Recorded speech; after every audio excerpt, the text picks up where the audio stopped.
और अच्छा अवसर ये है कि उन्होंने जो नारे दिए वो नारे आपकी मांग को आज सपोर्ट करते हैं।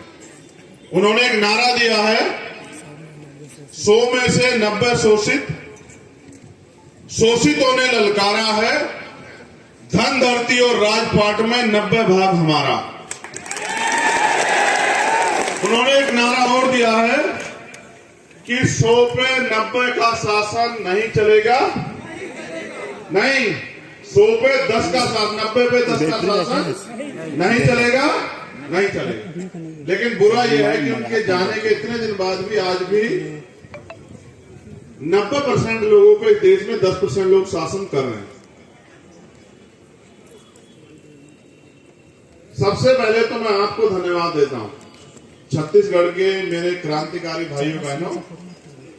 आज आपने सिर्फ और सिर्फ एक बिगुल नहीं बजाया, आपने क्रांति का ऐलान किया है। मैं आपकी सराहना करते हुए मुझे बड़ी गौरव हो रहा है, खुशी हो रही है कि आप अपने हक अधिकारों के लिए यहाँ हो। किसी शादी ब्याह में यहाँ नहीं पहुंचे, इतनी गर्मी का जो सामना कर रहे हो, अपने साधन जुटा के जो हजारों की संख्या में यहाँ पहुंचे, आप अपने समाज, अपने हक अधिकारों के प्रति सचेत हो, इस बात की मुझे खुशी। लेकिन अधिकार अगर मांगने से मिलते तो हजारों साल से आप लोग इस देश में, हम लोग इस देश में अपने अधिकारों को मांग रहे हैं, रो रहे हैं, चिल्ला रहे हैं, अन्याय सह रहे हैं, लेकिन आज तक भी हमें एक अधिकार नहीं मिले। उसका एकमात्र कारण यह है, जितना मुझे समझ आया कि अधिकार मांगने से मिलते ही नहीं है, अधिकार छीनने पड़ते हैं। मांगने सिर्फ भीख मिलती है और अधिकार छीनने पड़ते हैं, और छीनने के लिए शक्ति की जरूरत होती है। और इस देश में शक्ति संगठन में है और सत्ता में। जिनकी सत्ता होती है उनको किसी के आगे हाथ नहीं फैलाना पड़ता, और जिनकी सत्ता नहीं होती वो आंदोलन करने आते हैं तो उनके ऊपर झूठे मुकदमे लगा के उनको जेल भेजने का काम जो है सरकार के लोग करते हैं।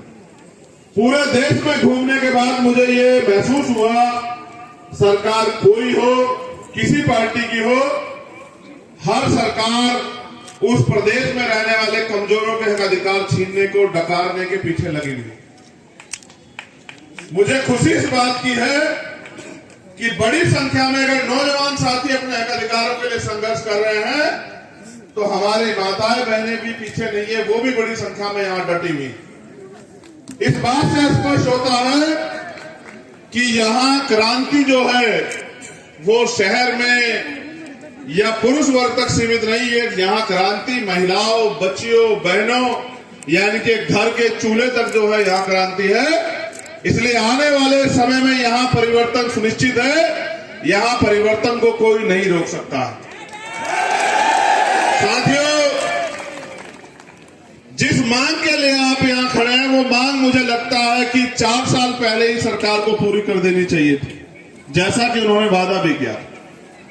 लेकिन सरकार को ये लगता है कि ये लोग जो अपने महापुरुषों द्वारा दिए गए अधिकारों को भी नहीं समझ पाए, ये लोग आपका कुछ नहीं बिगाड़ पाएंगे। मेरी बात पे गौर करना। और आज अपने आगे एक सवाल आपके आगे छोड़ रहा हूं, इसको सुनना और समझना। भारत में संविधान से पहले भी राज होता था, वोट देने के अधिकार थे।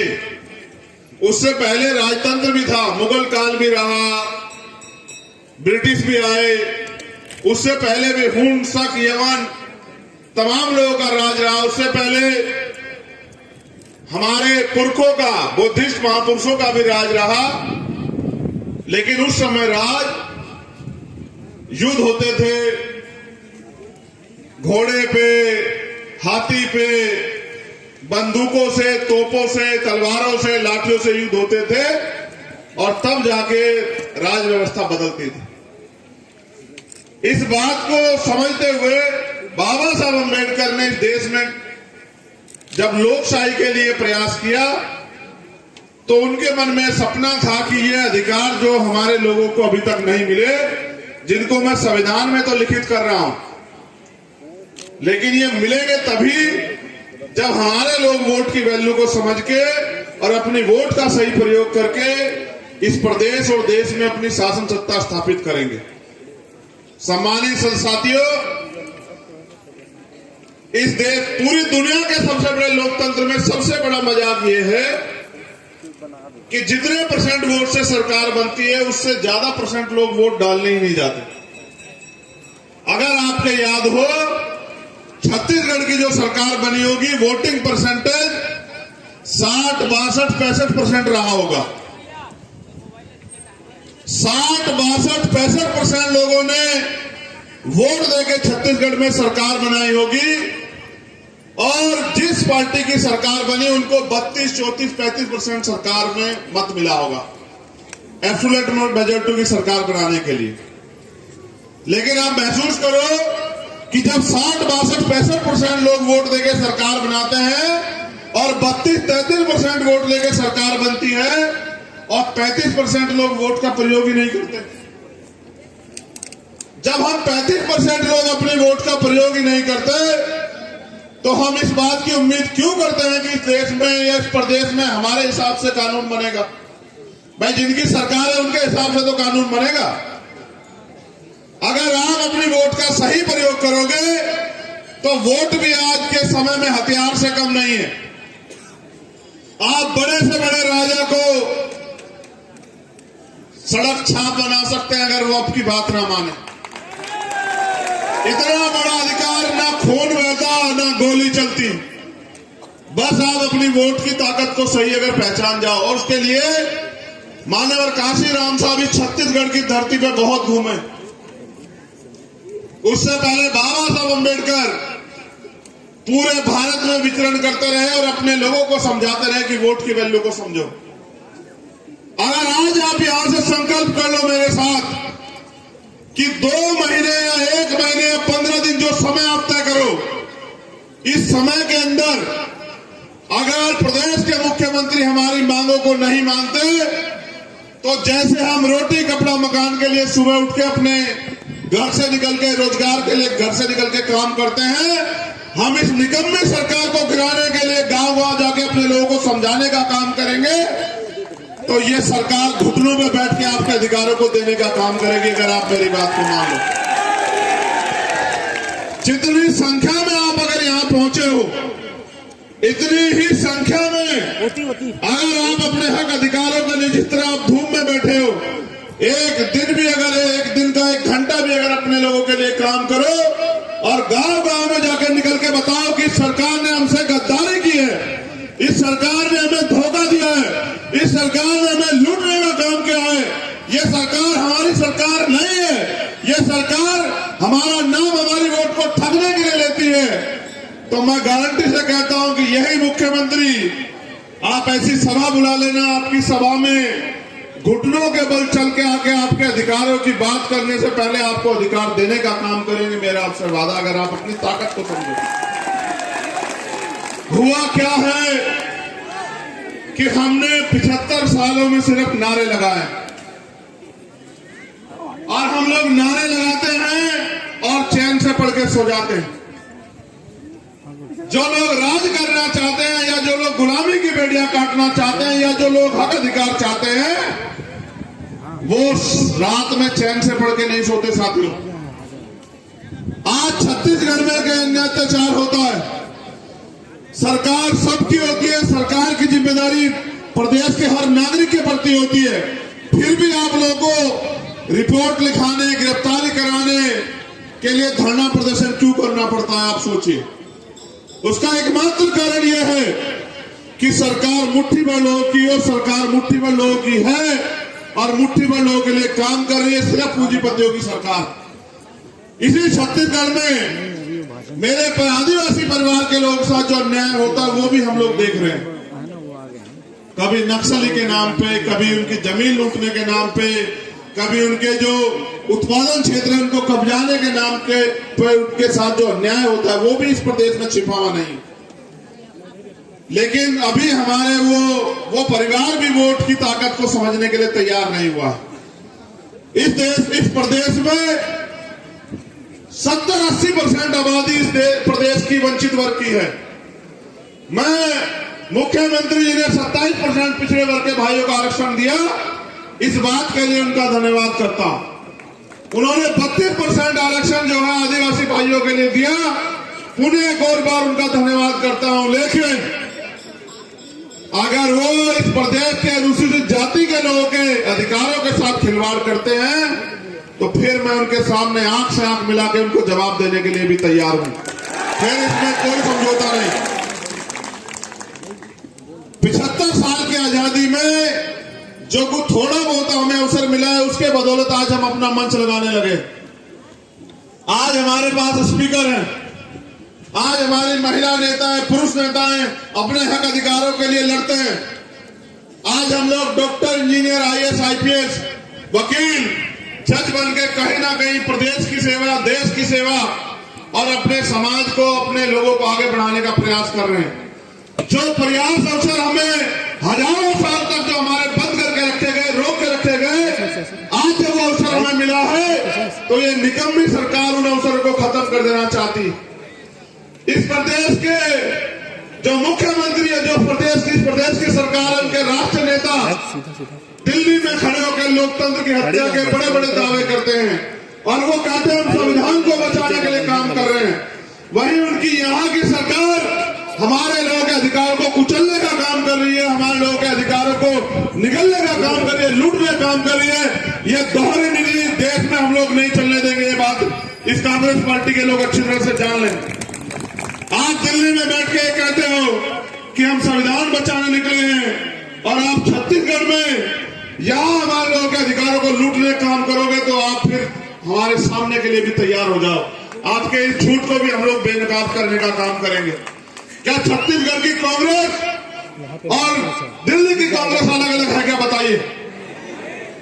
जहां इनकी सरकार नहीं, ये कहते हैं कि हम दलितों का, पिछड़ों का, आदिवासियों का, अल्पसंख्यकों का ख्याल रखेंगे, और जहां इनकी सरकार है वहां हमारे लोगों के बहनों के साथ रेप, हत्याएं,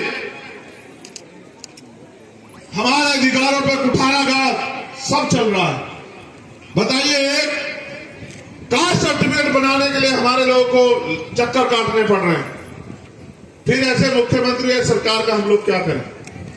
क्या वास्तविकता में आप चाहते हैं कि आरक्षण की सीमा 16% होनी चाहिए? बताइए।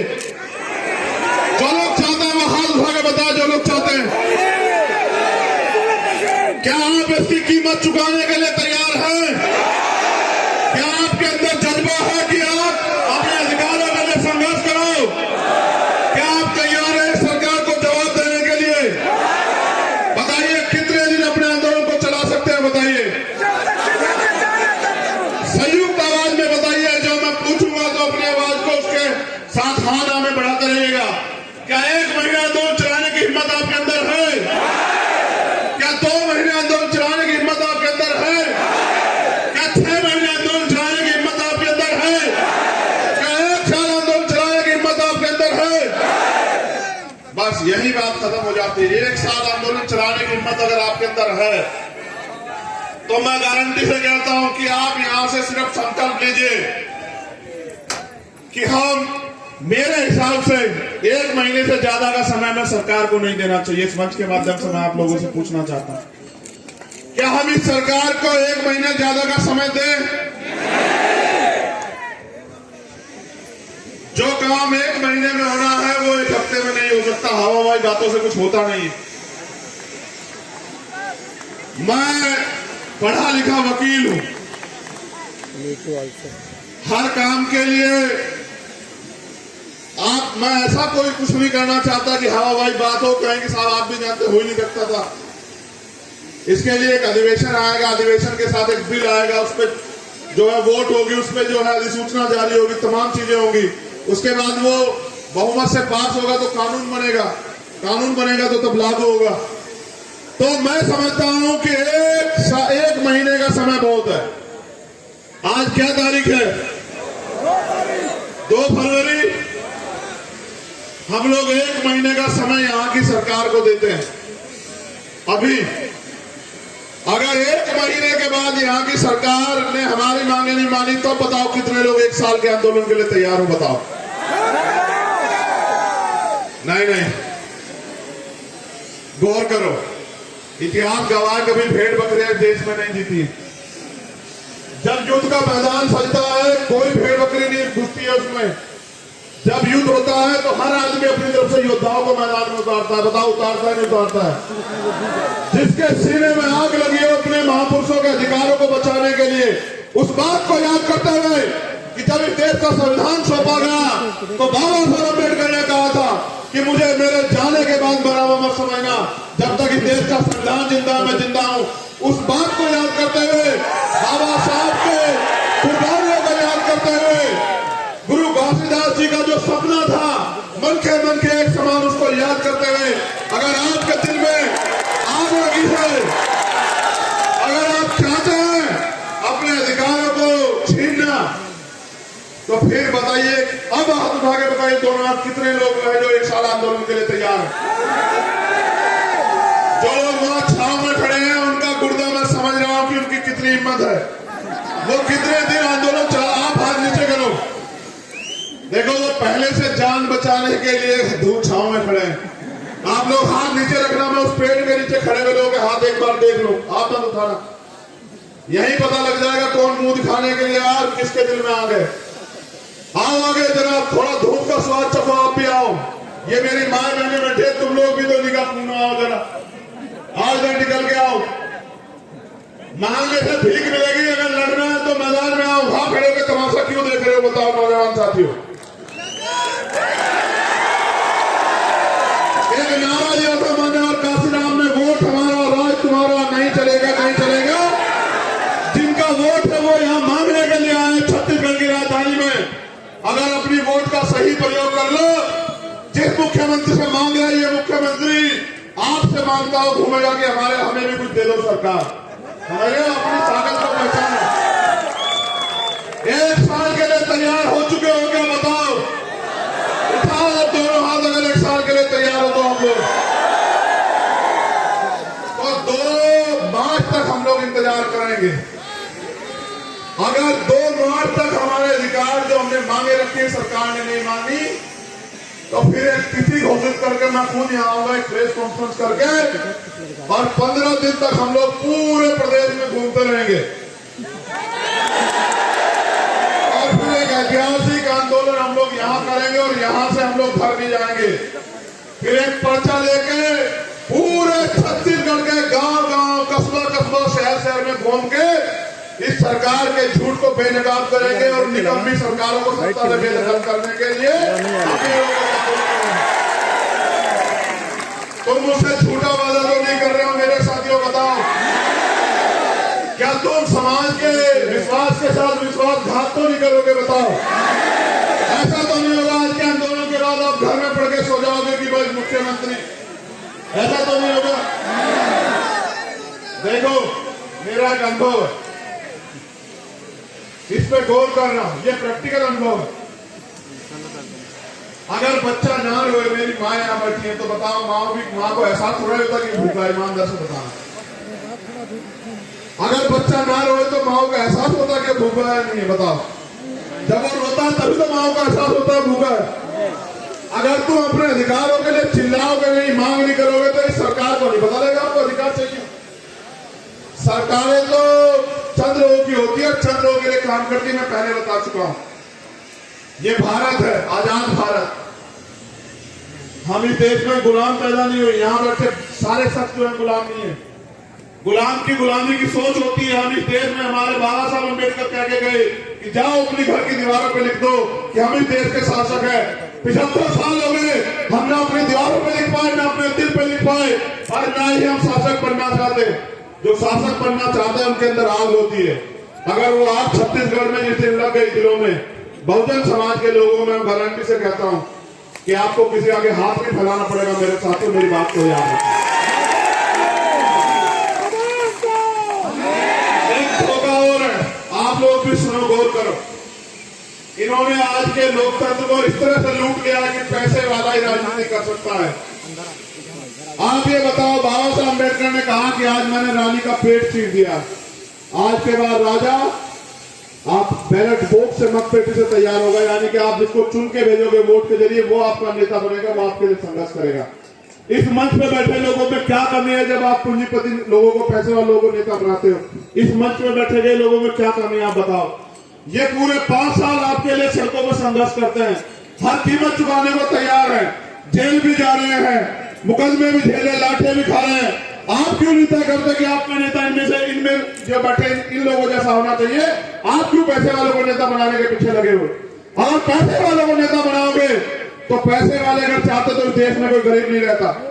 आज एक प्रधानमंत्री का मित्र इस पूरे देश को लूट के जो है, और आज जब उसकी पोल खुल रही है तो वो ये कह रहा है कि भारत को कमजोर करने की साजिश है। भारत कभी कमजोर था ना है।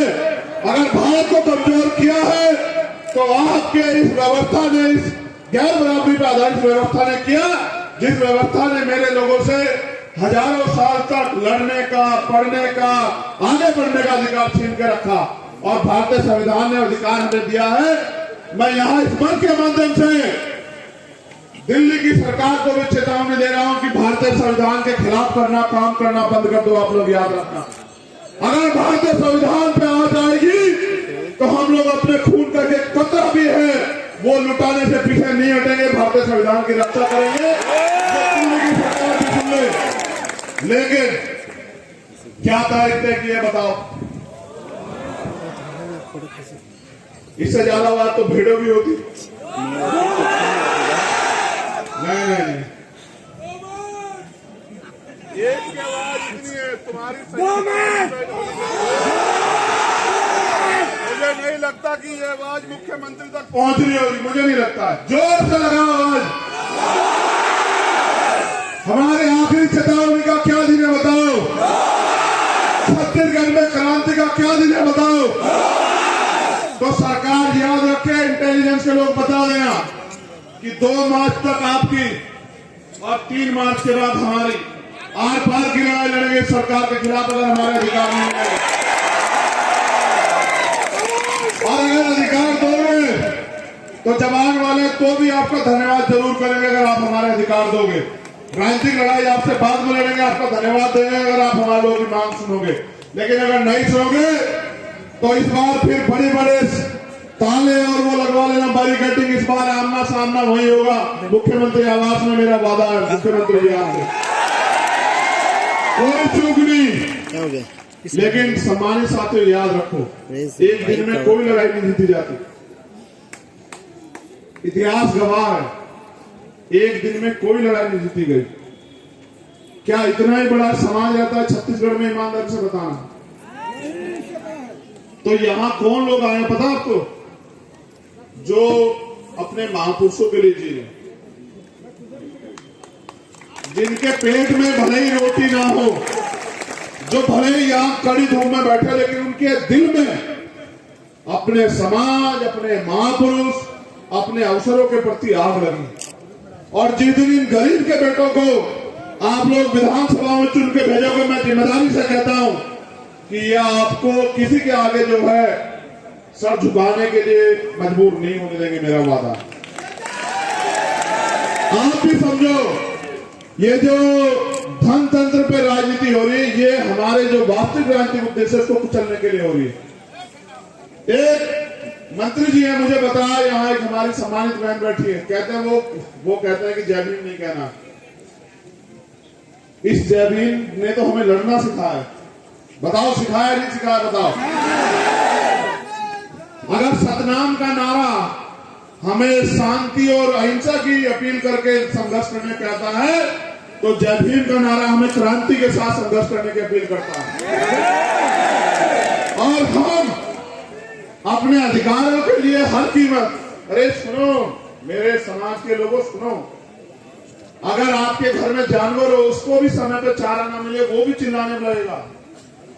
इस 75 साल के लोकतंत्र में चिल्ला नहीं रहे हो। यहाँ मॉब लिंचिंग होती है, यहाँ नक्सल के नाम पे मारा जाता है, यहाँ जाति के नाम पे मारा जाता है, यहाँ अधिकार छीन लिए गए हैं। मैंने कहा आपके घर में अगर कुत्ता हो, उसके आगे से उसकी प्लेट हटा के देखना खाने की, वो आपका जो पालतू कुत्ता वो लड़ पड़ेगा आपसे।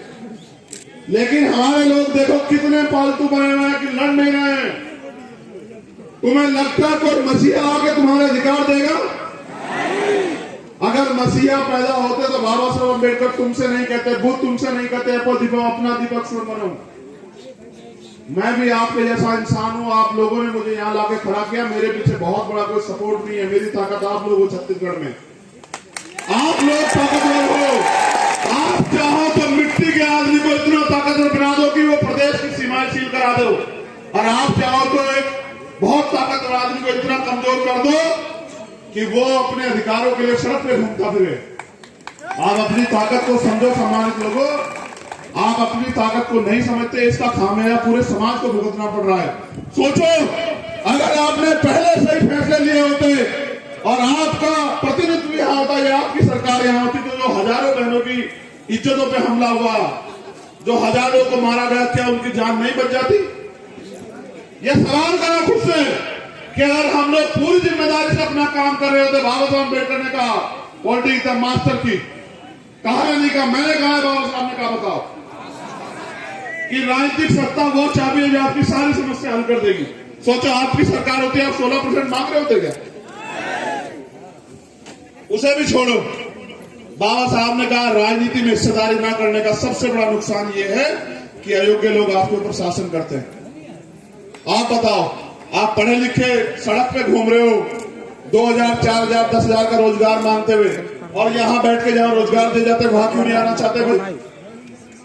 जिस दिन मेरी समझ में बात आई उस दिन से मैं घर छोड़ के निकला वहां, और मुझे उम्मीद है कि अपने जाने से पहले मैं लाखों लोग ऐसे तैयार करके जाऊंगा जो चाहे रोटी उनको मिले ना मिले, लेकिन राज व्यवस्था हड़पने के लिए वो लोग दिन रात सोचते रहेंगे और काम करते रहेंगे। इतना मेरा लक्ष्य है। और एक प्रयास है कि बाबा साहब अम्बेडकर और माननीय काशीराम साहब के, गुरु घासीदास के जो अधूरे सपने हैं कि यहाँ जानवरों को भी सम्मान मिलता है, इंसानों को नहीं मिलता, उन पे भी हम लोग खरे उतर पाए।